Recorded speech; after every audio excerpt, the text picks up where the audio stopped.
19 years old, he made history by becoming the youngest graduate in Jamaica to receive the Sushil Jain Award, which is presented to the youngest graduate of the Association of Chartered Certified Accountants, ACCA, who fully completes the final stage of the exams on the first attempt. My guest today is Paul Hyman. He tells his story. Welcome to Mind Over Matter, Paul, and it's great to have you. Thank you for having me. Pleasure to be here. At 19, you became the youngest graduate in Jamaica to receive the Sushil Jain Award, which meant you completed the final stage of the exams on your first attempt. Now, this is a remarkable achievement because ACC exams are usually very rigorous. It's not for the faint hearted at all. How unusual is this that someone as young as you would have gotten this award? It is exceptionally unusual, as a matter of fact. It was of course, a record that was set, and it still stands to this day, more so in the region and for Jamaica. And, while it is that I don't wear it as a symbol of pride every day. It is still something that I reflect upon, and I am truly grateful for the inspiration and the push that I got to actually accelerate and move towards that mark. Okay, so before we talk about your achievements, can you tell me where you're from and what your family life was like?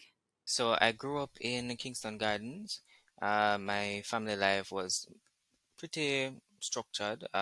Lived with mommy and daddy and my younger sibling, my younger sister. And growing up was pretty regimental, quasi-regimental to say the least.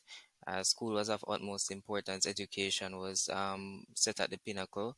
It was looked upon as the key to uplift and to change your living conditions, to change and ameliorate what you came to see, right? So growing up was we had a balance. We were able to have fun, play, but we had very uh, instilling parents that looked at morals, looked at discipline as one pillar that would ensure that their children are successful. So it was more so a balance. We were being parental guided, and it has played a huge role in actually setting the tone for who I am today. Which school did you attend? I went to the Calabar High School. I After passing my GSAT exams, at the time it was called GSAT, no PEP, at the grade 6 level, I matriculated to the Calabar High School. It was, I think, my second choice. My first choice was actually Wilmers, but I apparently didn't make the cut. Uh, so I I matriculated to Calabar, where I had a very um, dynamic 5 years, filled with a lot of learning experiences. It was a mix of different backgrounds, which gave you an appreciation for different cultures and different mindsets and um, different mixes of goals. Everybody wanted to be at different points in life, and that influenced the behavior that was demonstrated around you. Okay, did you perform well at Calabar? In the first instance, actually, upon starting Calabar, I would regard myself as an average student. I wasn't in the top 10 when I just started, but I ensured that I did above failure. And for me, it was important to at least ensure that I had a steady understanding of the subject areas that I was pursuing while balancing the environment that I was in. So, what I think it was for me, being that my pre-exposure was not that great to the various backgrounds that surrounded me at the time, it was a major um, problem for me to have balanced learning with balancing the environment in which I was in, which was the main challenge. As soon as that was overcome, I found that I was more able to focus on my academics and started to excel beyond the ninth grade. So you left Calabar at fifth form and you went straight Yes, into ACCA classes. All right. So how did that come yes. about? Why accounting? One of the main reasons that would have driven me to actually have accepted the suggestion to pursue a qualification in accounting is by virtue of the fact that I was performing very well in the subject at the CSEC level. But the true story behind how I actually walked that road is really my mom stumbled across the school that I actually went ahead and did the course at. At the time, it was located on Holborn Road in New Kingston, under the name Global Accountancy College. And she went over there out of curiosity to understand what was really being offered here. And they indicated that they offer tuition support for professional accounting designations, and as well as investments as well, which persons would know as CFA and so on. So it is upon that that she also was mostly aware of ACCA, being that she has come across different persons in her work life that are board members and persons that manage large organizations, as well as co-workers that have been doing the ACCA, and noticing that the qualification really accelerates many persons quickly in their careers. She decided to suggest it to me, and I developed some courage from I don't know where to actually accept and say yes. I want to take this route because I was determined that what my spirit was not feeling it to go to sixth form. I don't know where it came from, but I just knew I just did not want to go to sixth form. Right, so I left Calabar with nine subjects, very good grade one passes, and it just didn't resonate in my spirit to continue. I just needed to step into something greater. Did you like accounting? Did you do well with that subject? Can I just tell you that I loved accounting? I still do. Yes, it was a subject that I looked forward to every time the session was coming up. It was something I would study in advance for. It is something that was heavily competitive in the class pool that I was in. So I had a reputation to protect when it came on to principles of accounts. I can't be bested. I had to push and ensure that I dot all my I's and cross all T's, because you can lose marks at the simplest of things, and you can lose at 100% just by a mere flaw in how you carry out the work and so on. So yeah, it was something that I really enjoyed. I was a professor at it in my head, so I ensured that I kept up that drive, but I didn't know that I would have actually went this route. So you're enrolled at Global Accountancy Institute. So tell me about that. You mentioned off air about a mentor there who kind of pushed you into the program.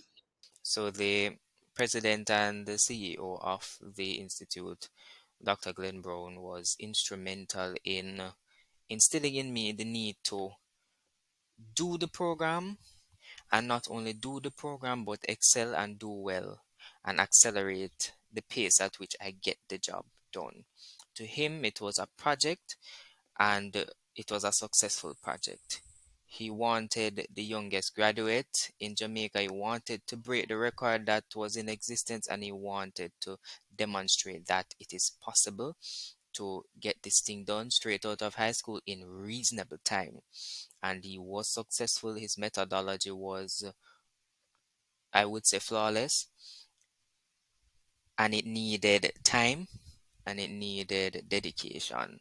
And I was prepared to give what it took to achieve that result.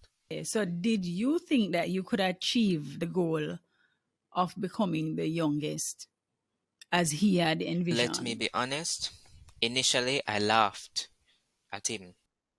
Initially, I just remained, what should I say, neutral about the subject matter. I didn't want to say yes and no. Mhm. Whenever he would bring it up, Okay. I would I would laugh because to me, I'm just saying, listen, I just want to just do this program, and whenever I finish, I finish. I'll do my best, but the timing didn't really matter to me when I finished, even though time is important. And the aggressive approach that it would take to actually finish in the time that he budgeted would have taken a lot out of me, and I knew that.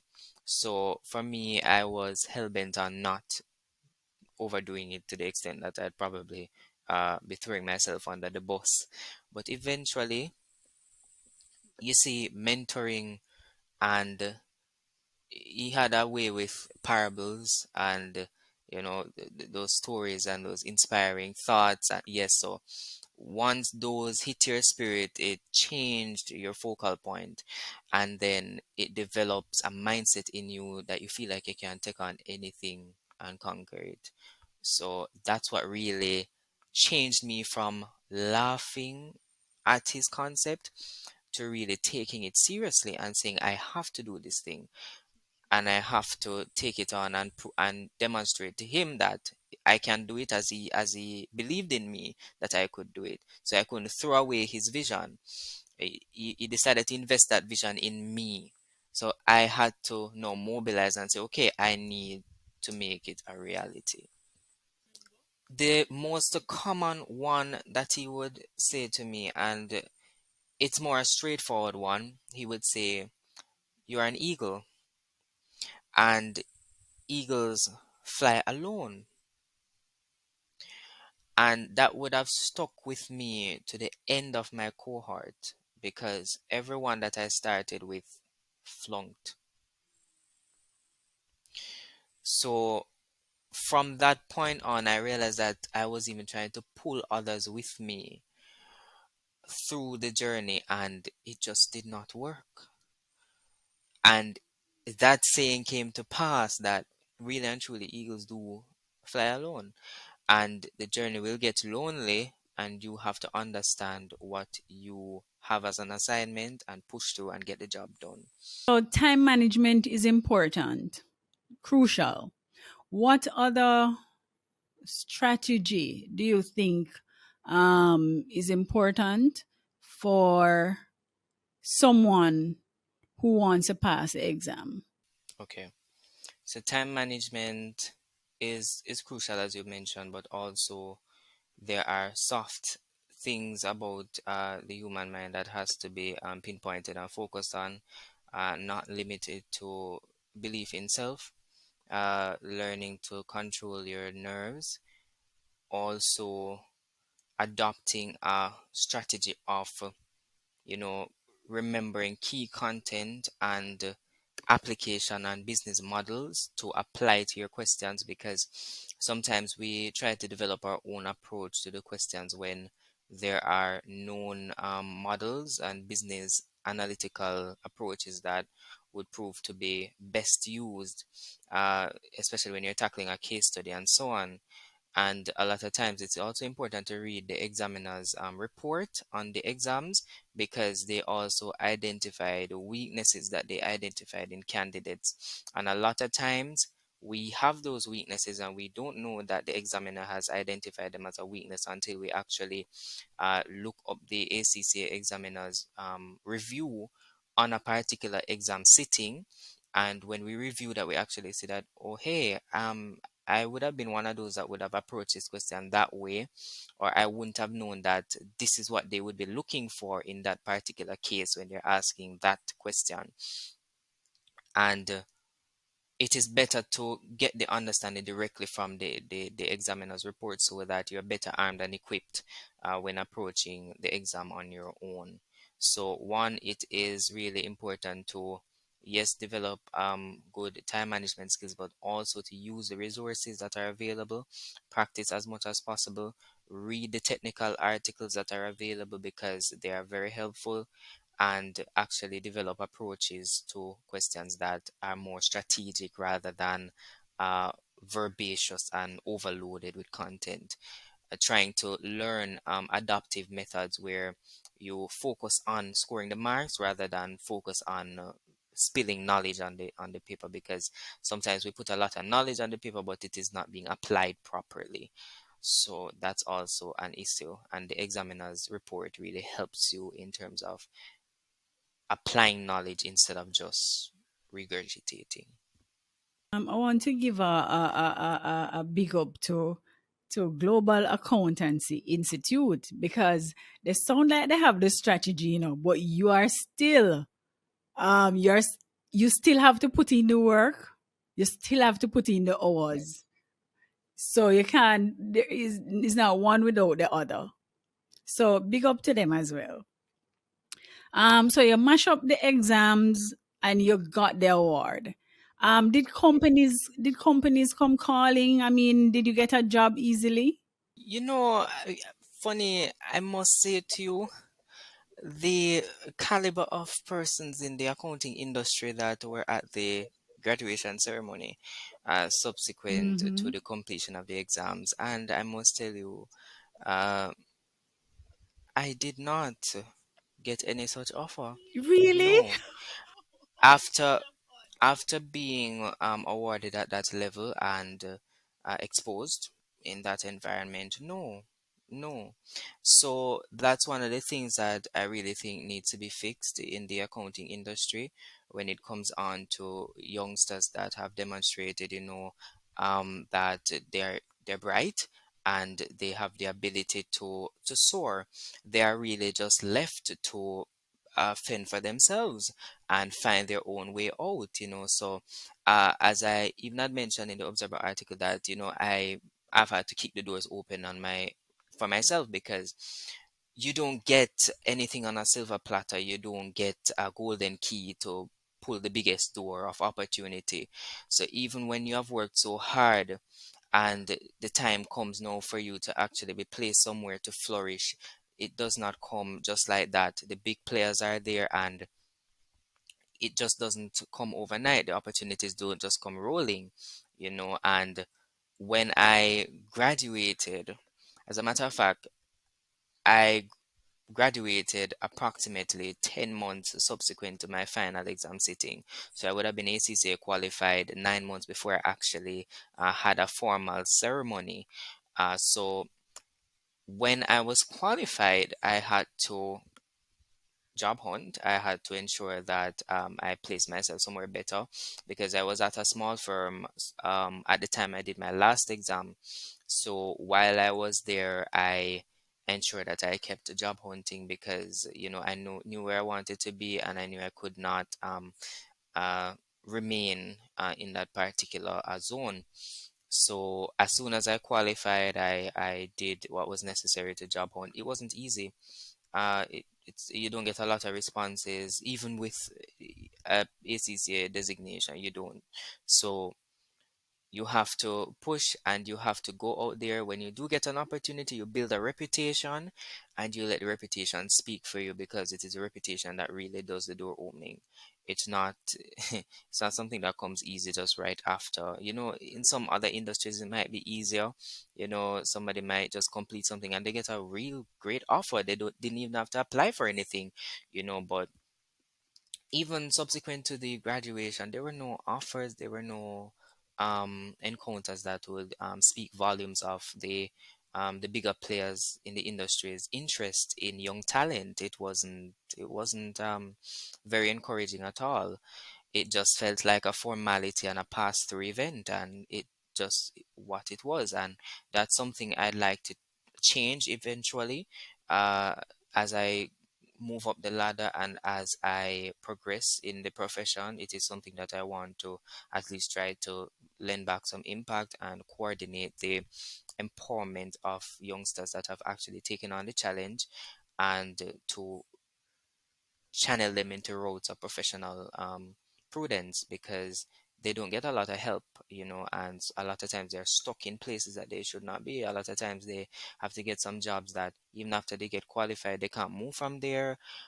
So they're heavily qualified with maybe ACCA, they're probably at a call center, and they can't move because you have a professional body, but things aren't being managed in terms of helping you to transition your career. uh putting your students out there as quality and saying, hey, organizations make us first preference for these accounting positions. No, that's not a thing. So there was an opening at KPMG. Tell us what that experience was like working at KPMG. Actually, I just want to tell you first that the opening that I saw was not for external audit, it was for IT audit. Yes.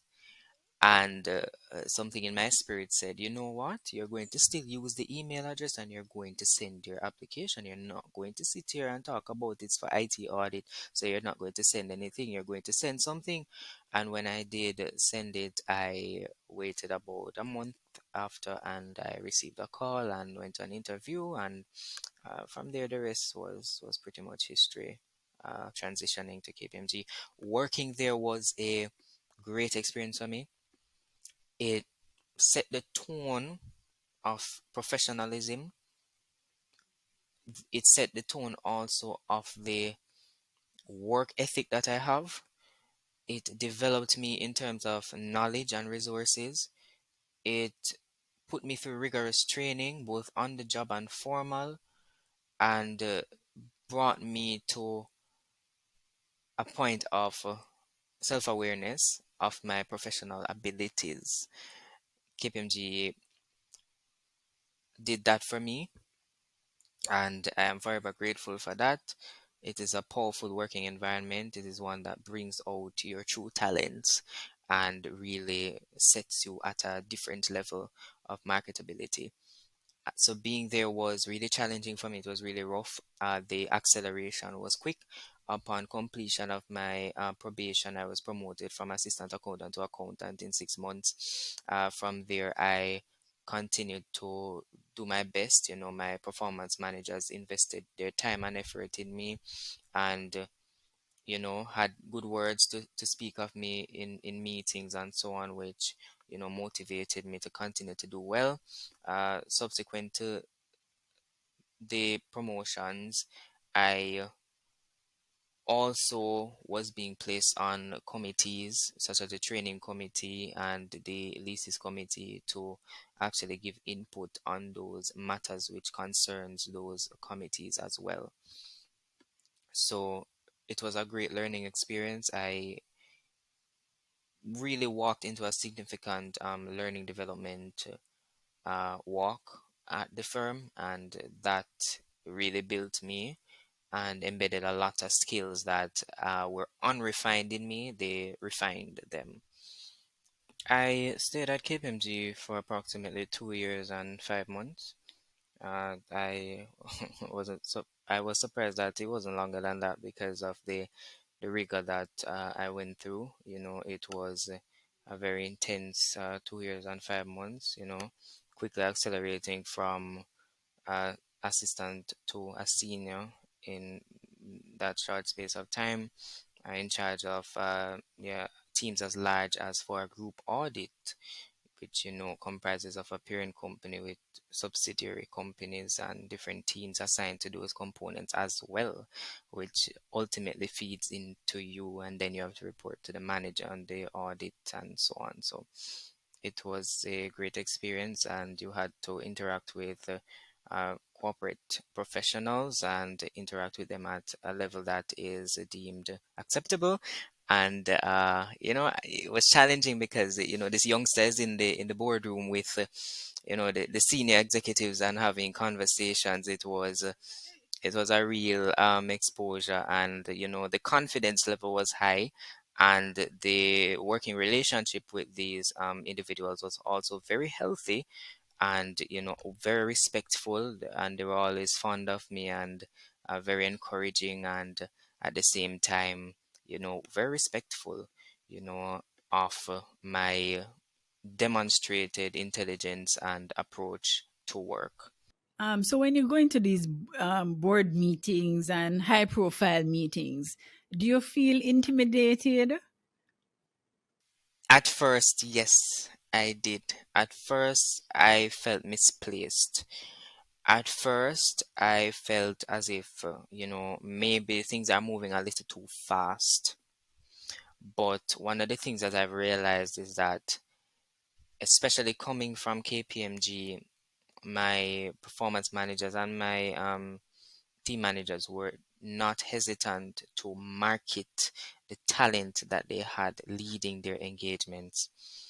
They ensured that they, yes, as you can see, there's a young senior in the room, and they give an overview of my ability proven abilities and my qualifications and so on, and assure the client that, look, that you are in good hands. And that, from that stage, built a level of confidence in me to know that, hey, there are people out there that believe in you. You need to believe in yourself, and you need to sharpen your skills, go out there and make it happen. You don't be intimidated by people that may look at you away because you might be perceived as too young to be in the boardroom. But push yourself and know that you have very far to go just the same, and don't get comfortable with where you are. The position that you hold would naturally come with long work hours. You also lecture. You provide senior management consultancy. You're on the board of directors of Dream Jamaica. So how do you balance all this? How do you balance your life? I must be honest, and I will be honest at this point in time, I don't always balance everything. There are things I am late with. I will prioritize my full-time job to ensure that I don't jeopardize that, but there are things and projects that just get pushed to the back. Sometimes I will miss a board meeting or two because of not having the energy to stay up and attend, but I do ensure that I do the remedial work to ensure that things are brought up to speed and so on. So managing my projects is of utmost importance to me. I try as best as possible to keep things in my calendar, on my computer, of course, in Google Calendar, to actually remind me of my deadlines. It's something I had to start doing because I realized that writing it down wasn't enough, because I'm a writing person. But when I realized that the writing down was not working, I needed the computer to help me, So I said, hey, let me write this down in the Google Calendar. Let me set an alert so that it will remind me when something is due a day in advance or so that I can better manage my time. And also, one of the things that I don't shy away from is actually uh, trying to seek support services from other individuals that may have the time to do things that are not so technical, to support the overall technical work that has to be done. So, in terms of networking and having others integrate and give input and share skills, uh, of course, most times, which results in me having to pay for those support services, but at the end of the day, it gets the job done, and I can meet my deliverables and move ahead. So it's not a perfect world. We take on a lot of things, and sometimes we eventually have to phase out things that no longer serve our greater purpose. So that is something that eventually had to be done at some point in time. For example, I used to lecture at a institution, and it was not flexible enough for me, so I had to go on my own, where I had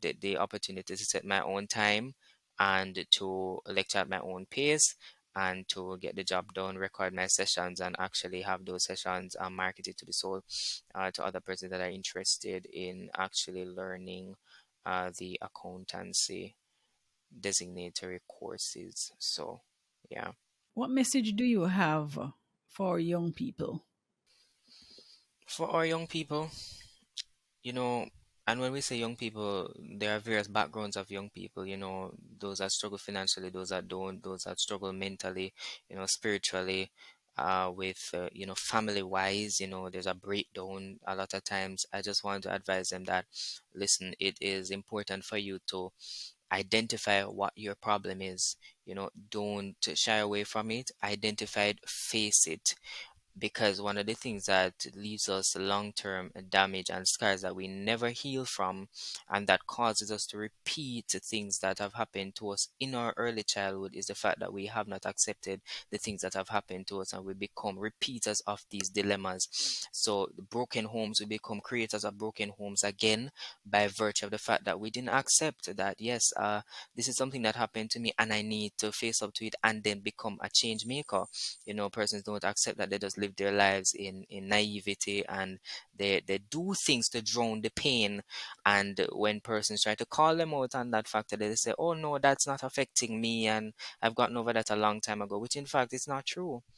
We all have something that has scarred us to the extent that we really need to face it and to throw some healing at it, and sometimes the healing hurts because there are additional things that we must learn and understand in order to heal. When a doctor tends to your wound, it's not comfortable when he's dressing it, but it has to be done so that you can actually begin your healing. So beginning your healing is not always a comfortable process. So that's the message I have to young people, that whatever you're going through, you need to identify the healing sources that you need in your life. The internet is very helpful. If you search for a problem similarly to what you're going through, there are testimonies online. You need that strength. You need to see others in live and living color that have been through what you're going through. They can inspire you. You need to listen to impactful words. Some of the music that we're listening to is not doing anything more than demoralizing our minds and our attitudes, and causing us to become short-tempered and deceptive and unkind to our brother, and just not a good human being. That is what it is feeding into our souls, and we need to understand that we need to shift our feeding trees to things that are impactful, to things that develop you as a person, to things that teach you discipline, and to things that propel you towards success. So it's not necessarily a preacher. It could be a neutral motivational speaker. It could be somebody that simply is talking about a trauma that they went through in their early childhood. Those things, once it is directly or closely linked to what you went through, it can really support and help you to overcome whatever challenge you're having. And it is a day by day process. And some, even financially, sometimes there are persons that have their testimonies online that you can look at and understand and connect with these people. A lot of times these persons are open to communications, to emails and so on, and they will reach out to you to try and mentor you through whatever you're going through. So my message is, don't remain isolated, because the enemy to your purpose wants you to be isolated. He wants you to be subdued by the weight of whatever you're going through. He wants you to remain in isolation. He wants you to shut everybody out, because somebody out there can give you the key to coming out of that dark place that you're in. And it takes on various forms. Dark places take on various forms. So we have to understand what our dark place is, and don't shut out help. Help comes in various forms. Yes, sometimes you take help from somebody and they turn around and hurt you. It is not the end of the road.